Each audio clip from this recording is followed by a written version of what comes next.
Kongeye kubaha ikaze inshuti bakunzi ba Fab TV mudukurikira umunsi ku munsi. Twagarutse muri ya gahunda y'ubusobanuro bw'amazina agiye atandukanye. Umunsi rero tugiye kuba twaguha ubusobanuro bw'izina n'inkomoko y'izina Anna. Wowe witwa Anna cyangwa se Anne, tega amatwi wumve ubusobanuro bw'iri zina ryawe. Reka turirambure mu buryo bwihuse, ariko ntitwabanza kurirambura tutahaye ikaze wowe ukigera hano bwa mbere. Tukubwira ngo banza ucunge neza urebe ko wakoze subscribe, usanga utarayikoze ukande hariya hasi handitse subscribe, ndetse ukande no kukazogera kugira ngo uzajye ubona notification zacu, cyangwa se uzajye ubona ubusobanuro bw'amazina atandukanye tukugezaho umunsi ku munsi. Urashobora kutwandikira nawe muri comment utubwire izina wifuza ko twaguha ubusobanuro bwaryo, nawe kandi wumvishije iri zina utubwire uburyo wabyumvishije nuko biri,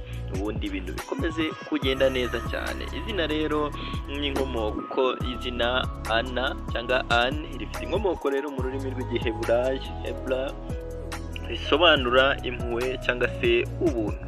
Umuco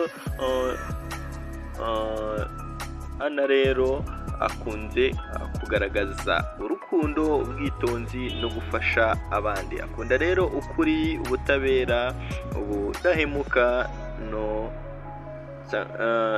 n'ubudahemuka. Ikijyanye rero n'ibyo yanga uburiganya, akarengane, akajagari. Umuntu witwa Anna rero akunda kugira inzozi ze rero akunda kugira inzozi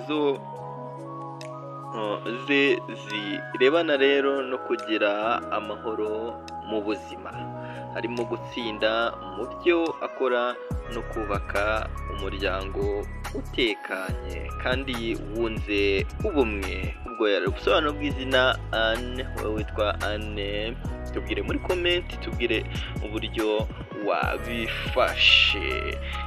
Nitwagenda rero tutakubwiye ko iyi ari Fab TV. Turabakunda cyane. Urashobora kwandika muri search ya YouTube, wandike ahantu handitse muri search wandikemo Ndamage TV, uze kuba wabona ibyegeranyo ndetse n'amakuru aryoshye. Turabakunda cyane naho utaha. Ini Fab TV. Ciao ciao.